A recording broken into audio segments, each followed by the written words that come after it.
Hello! It has been a while.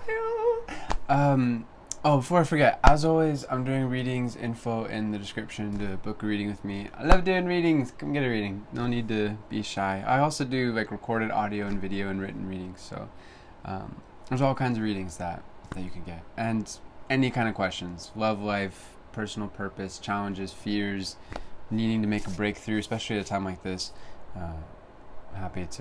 Happy to oblige. That's what I do. I've been doing it for over a decade. So, where to begin? I think this time period is marked mainly by the stellium in Scorpio that we have.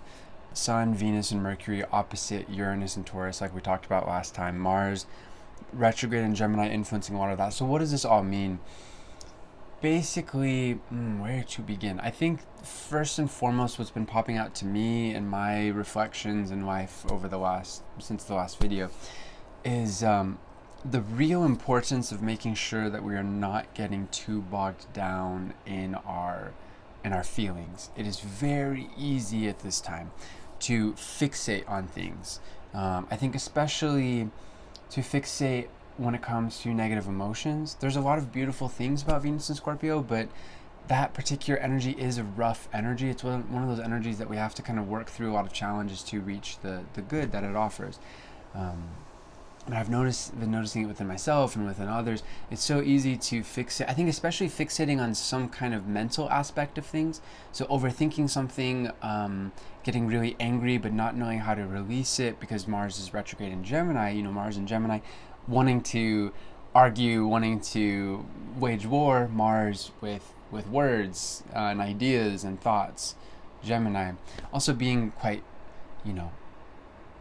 I guess nervous is the right word, but just being like kind of, I think all of us are going through some kind of major stress right now in a certain particular way in our lives. Excuse me.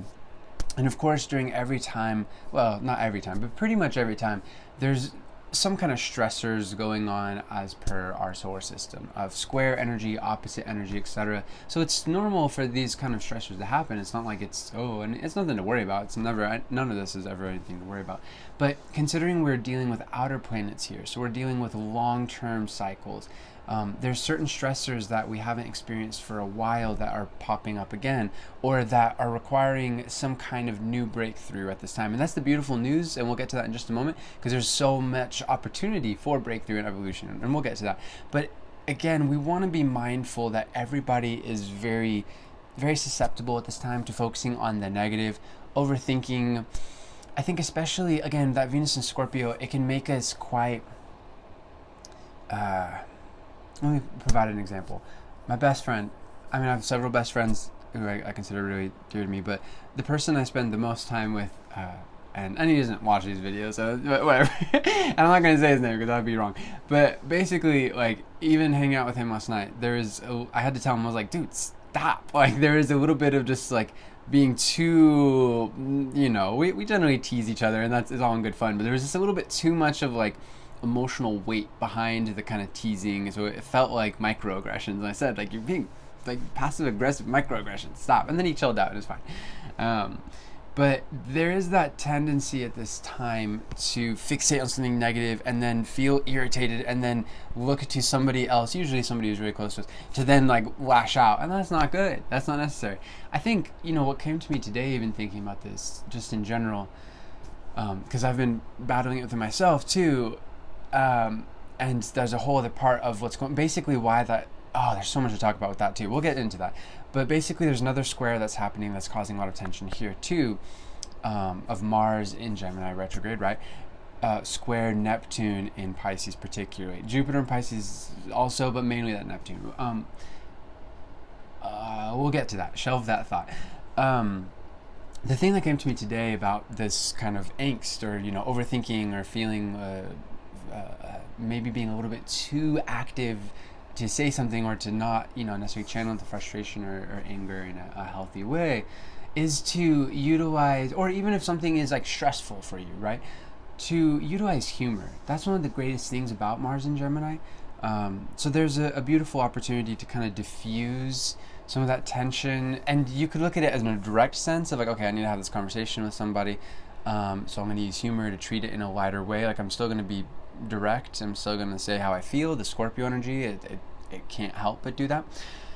But I'm going to also introduce some levity. That's really important. But also in a general sense, you know, if one of the things about Mars retrograde with any energy,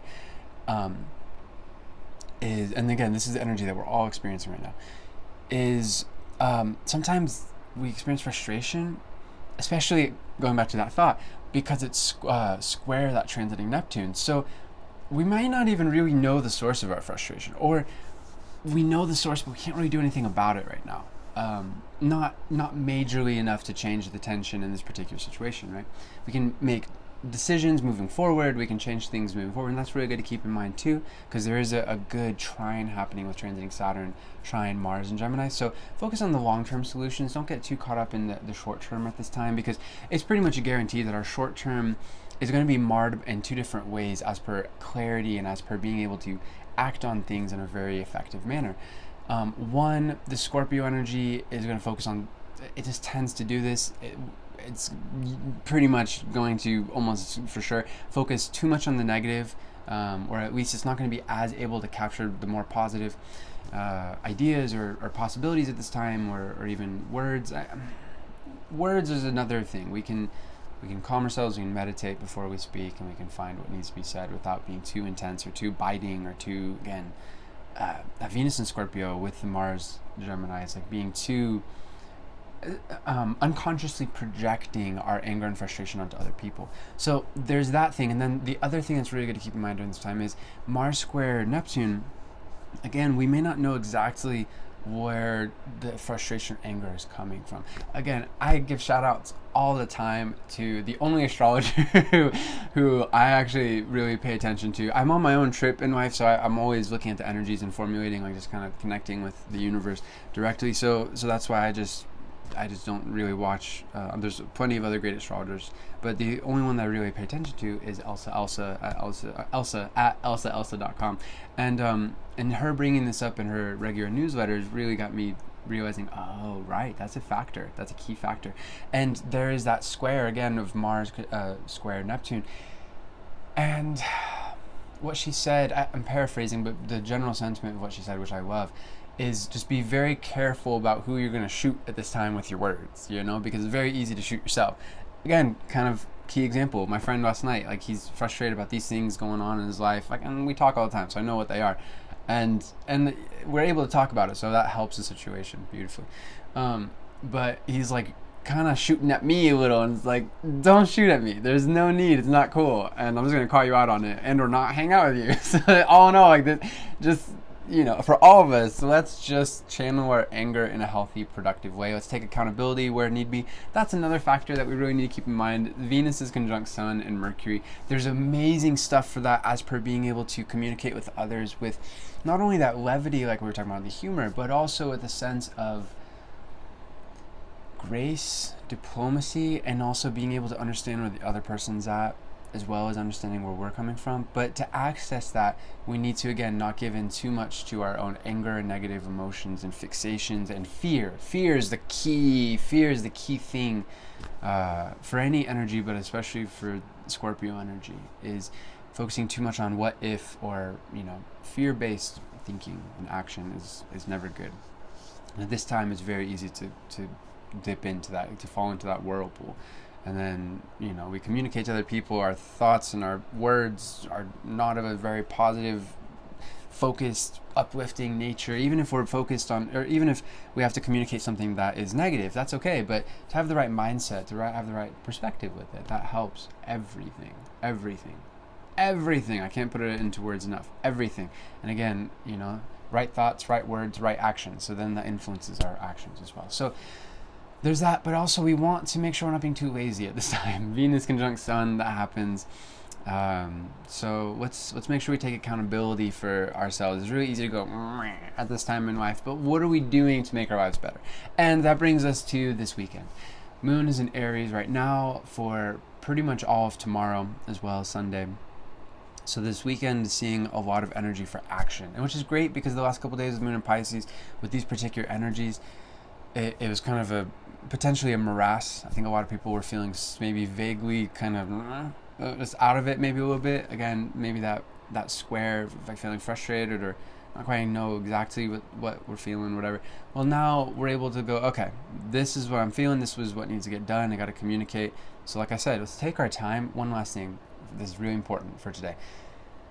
Let's take our time, because with Moon in Aries, that energy is full of action, but that action isn't necessarily positive or negative. It all depends on our mindset, as always, as with every single energy. It all depends on how we apply it. It's very easy to then be frustrated and then let things out without, like the visual I just got was like a wild bull or something, wild pony, some kind of wild like creature. We don't want to just lash out. That does not serve us. You might feel frustrated. You might feel, we might feel frustrated, we might feel angsty, we might feel irritated, we might have very good reason for feeling all these things. But I've caught myself several times since Mars has gone retrograde, about a week ago now, where I'm really happy I took my time in communicating with others. And this goes for talking, goes for emails, text messages, on the phone. I just took my time and I waited and I realized, like, okay, this is what needs to be said. Because there immediately in those moments I had a reaction. I had like this is my thought. And I mean, to be fair, it wasn't even necessarily like super warlike or anything. But I just realized, like, this isn't, again, like we're saying, a little bit of humor and also a little bit of lightness in general. Our communications get so much better if we introduce these things and make sure that we are not getting too bogged down in our own stuff, and that keeps us free, and it keeps others free too. It makes a nice mutual space where we can meet other people in a place where, again, we can take accountability for our stuff. We can introduce really deep stuff to the conversation if need be, and handle things in that way too, because when there's humor, everything becomes easier to handle. So that's some really good stuff to keep in mind. Again, as always, I'm doing readings, info in the description. Infinite love to you, my friends. Namaste. I didn't even focus on the main thing. We focused on this mainly with the last video, to be fair, but this is amplifying the opportunity to evolve. And this goes for our relationships too. It goes for our mindsets. I think, again, especially when it comes to our deepest subconscious processes and our fears, our deepest emotions. It could also be our deepest dreams, our deepest hopes, etc. The ability to break through at this time is amazing. But again, we might have to find the right words, figure out what the conversation is needed with other people, or figure out our own thoughts. How are we helping things? How are we hindering things, etc. If we have to go inwards, basically, we have to really understand what's going on within our own hearts and our own minds and in our relationships. Take accountability for our part, hold others accountable for their part, again, with levity, with a sense of peace. Still, it's really important to not just go shooting at, people with our minds, with our words, because that's almost certainly projection at this time. Or at the very least influenced by frustrations and whatnot from other parts of our lives. But if we're doing those things, then we're able to break through and make incredible gains, incredibly moving forward. Yeah. Infinite love to you, my friends. Peace. Come get a reading. Info in the description.